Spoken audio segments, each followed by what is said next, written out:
Good morning. Good morning. And happy Easter to everyone. And if you're watching this when it's not Easter, happy Easter. Enjoy the day that you're having right now. And to say, if you like what you hear here, please subscribe, hit the like button, and help us to spread the message of love that we talk about and live here in unity. Growing up Catholic, like a lot of people in this area did, a lot of focus is on that sense of resurrection.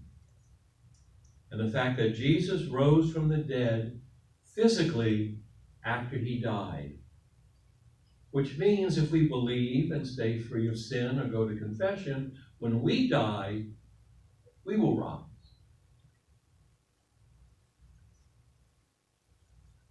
But that's after, even this young person say, well, what about now?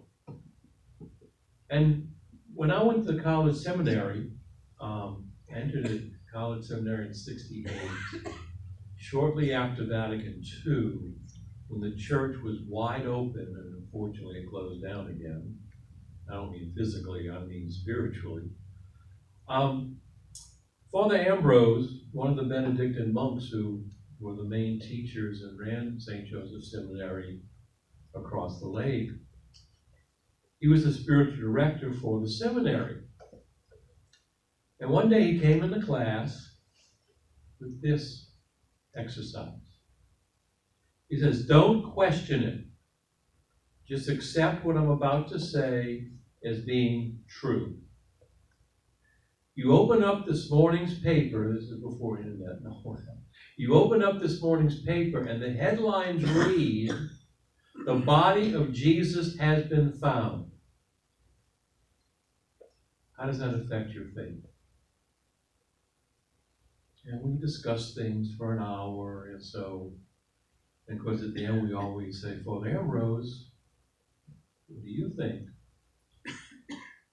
And he says, whether Jesus rose physically or not doesn't matter.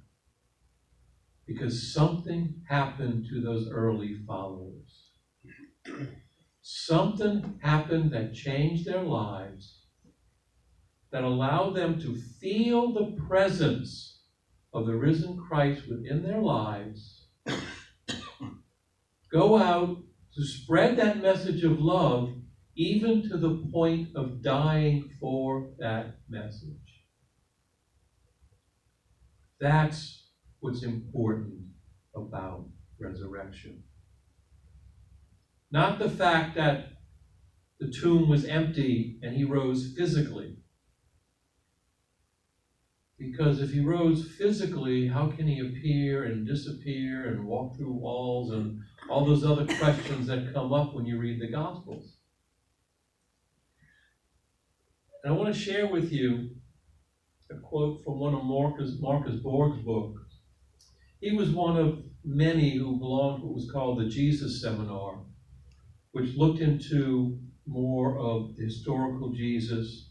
What did Jesus actually say, as opposed to what was added later in the Gospels, and a lot of that work. In one of his books he wrote, I do believe in the resurrection of Jesus. I'm just skeptical that it involves anything happening to his corpse. The truth of Easter really has nothing to do with whether the tomb was empty on a particular morning 2,000 years ago, or whether anything happened to the corpse of Jesus. I see the truth of Easter as grounded in the Christian experience of Jesus as a living spiritual reality of the present. That's expressed here as unity is the Christ presence within each of us, which easily translates to the Buddha presence in each of us, that divine presence in each of us. That's what's important about resurrection. Not that we will rise, and then the question of will we rise physically, will the resurrection take place right after we die, or do we lay in the tomb rotting until the end of the world? All these questions, and just in case you're interested in theology, that's known as eschatology, the study of the end things, the end of the world and all that good stuff. But what does it mean to us now, in the present, in our lives? And that right away got me thinking, well, Easter's in spring. Easter is there because of Passover is in the spring. And a little aside here, I've been doing a series on universal truths. And I said, I'll take a break this Sunday. But once I said, wait a minute, Easter's tied to spring, then the universal truth thing began to slap me in the face and said, no, you got to do it. Why the spring? We don't know exactly when Jesus died. The Gospels tell us it's around Passover, but the Gospel's on history. And if it was an historical event, wouldn't it be on the same day every year, like the 4th of July? Why does it move around? I'll tell you, because it's very much tied to the spring. In ancient tradition, the beginning of spring, unlike our meteorological spring, began at the spring equinox, which was a week and a half ago or so.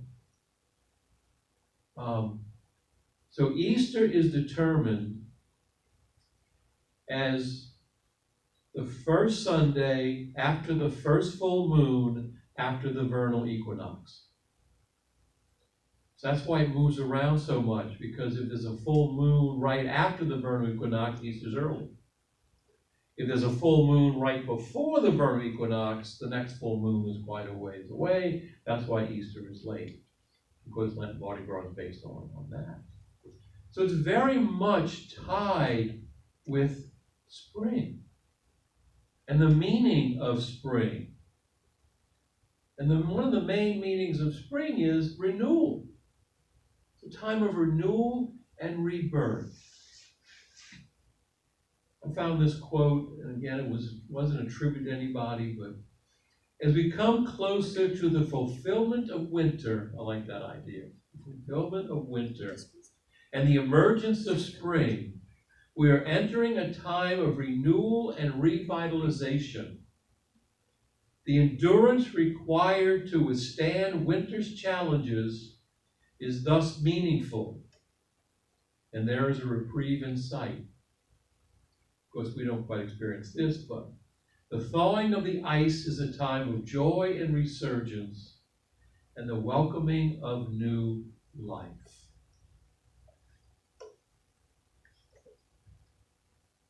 That's what resurrection is all about.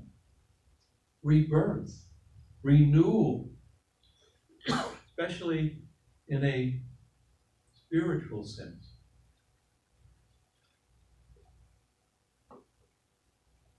But since we're dealing with Easter, I have to definitely go into the Wiccan, neo-pagan, pagan tradition, because that's where the name comes from. Ostara is a Germanic goddess, Nordic goddess, it kind of goes back and forth, of the spring and renewal. Now her name is also spelled O-E-O-S-T-R-E, or P-A-S-T-R-E, which you just switched to the last two, you got the word Easter.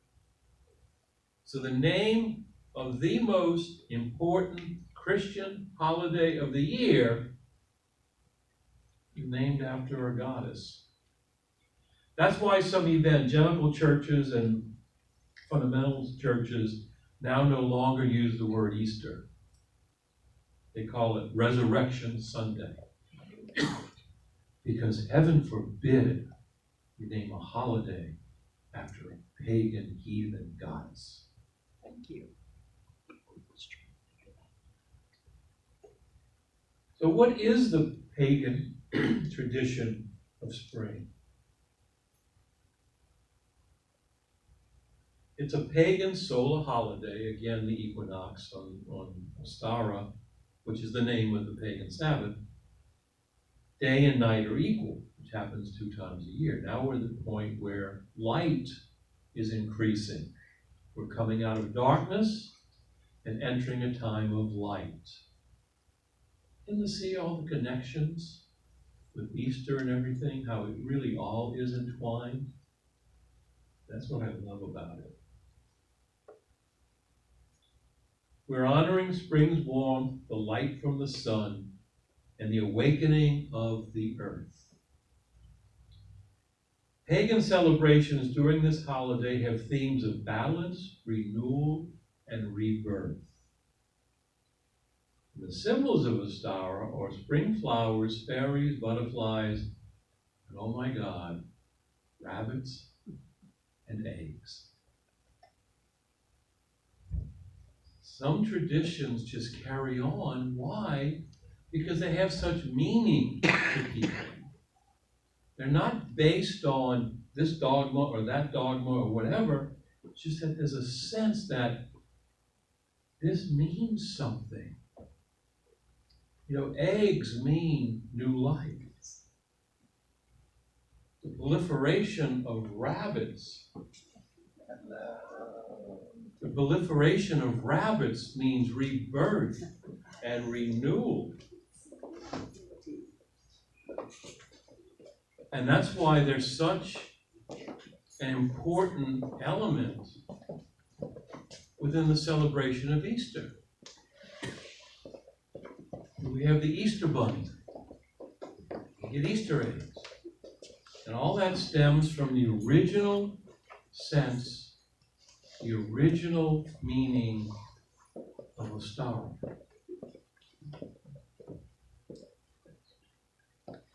So I had to go on from there. That's when it hit me, wait a minute, I need to look at other religions and really see, is this a universal truth? So first when I go to election, I went to Islam. And I knew I might have a problem here. Because they do believe that Jesus was a prophet, but there's a lot of other issues there. But there is an ancient Persian celebration called Navraz, which predates Islam. Kind of like Ostara predates Easter. And it was believed to have been celebrated for over 3,000 years. The festival symbolizes, what do you think? Renewal, growth, and the triumph of light over darkness. It is believed that it is this time the physical rejuvenation occurs and spirits get renewed. However, kind of like the evangelical churches I mentioned earlier, today it is not permissible for Muslims to celebrate now what was, or to mark this occurrence by holding celebrations, making special foods, or giving gifts. But guess what? Many of them do.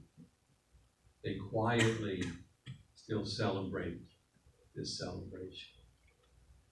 In a lot of homes, very quietly, without a lot of, because for the same reason, if you're an evangelical church and even hint at the fact that Easter and the pagan Ostara have a lot in common, they're going to kick you out. You can't. I mean, it's pagan. Therefore of Satan. Then I'd rather do that. Heaven forbid. But to me, the beauty is how all this is related, that in these different cultures, the same thing is celebrated. Renewal, rebirth, light overcoming darkness. And we see, this was again uncredited to anybody beside who is a Buddhist, was asked the question, what does spring mean to me as a Buddhist? Rebirth, of course. Renewal, growth, transformation, change. I think these things are what the path is all about for us. That same theme coming up again of renewal, of rebirth, of resurgence of life and of light. And we see the same thing in Hinduism.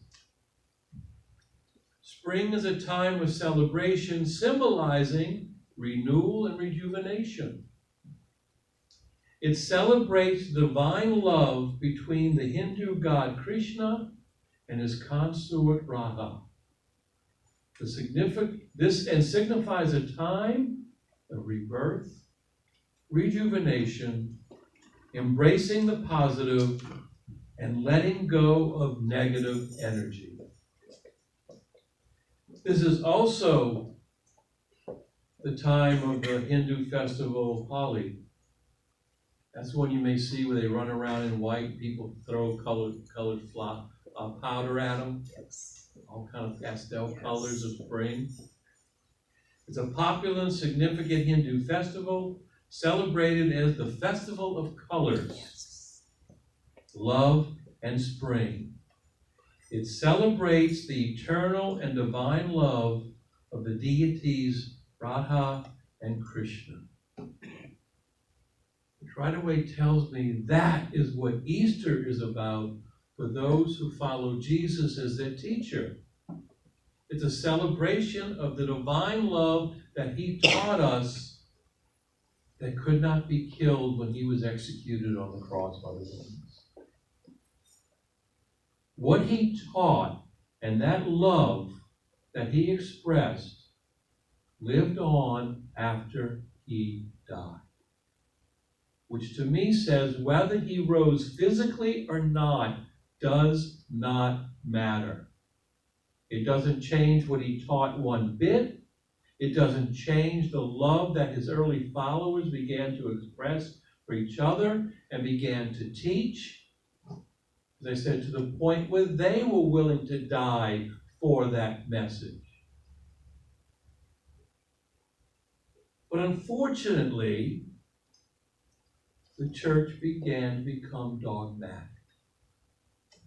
saying, to be Christian, you must believe. And the dogma of the physical resurrection of Jesus' body was put into place. And the focus was on physical resurrection.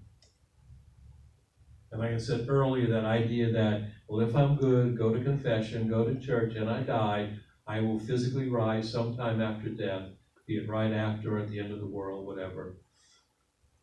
And to me, it loses the true meaning of Easter, of resurrection. That this Christ Spirit, the Spirit that Jesus taught, the Spirit that Jesus was, lived on no matter what. Which tells me that in my life, no matter what happens, the spirit of love, whether it's the love of Jesus, Ostara, Buddha, Krishna, whatever, lives on and cannot be killed. It cannot be destroyed. Even physical death can't destroy it. And that's, to me, where this whole idea of renewal and rebirth comes in. That as we experience spring and the flowering of flowers, it's interesting how certain St. Joseph lilies have bloomed, but Easter lilies haven't yet. Go figure. There's a time for us to look at as the earth revitalizes, as the earth is in rebirth. What can we do to revitalize that love that is in us? What can we do to renew our commitments to our spiritual path? To accept the fact that we're now entering a time of light and not of darkness. And I could go on and on with with that one, but I won't.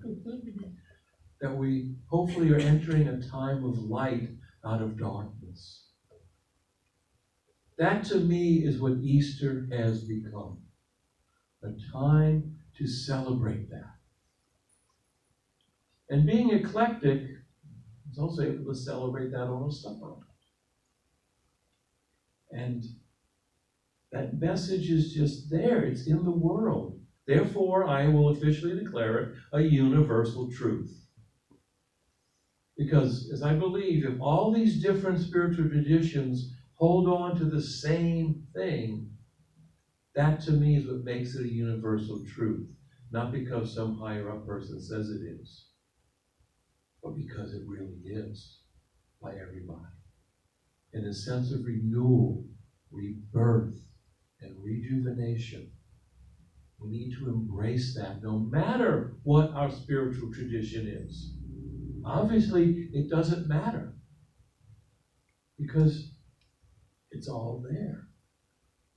And to ask ourselves again, what can I do in my life to revitalize, to help it flourish more, and become more important in my life?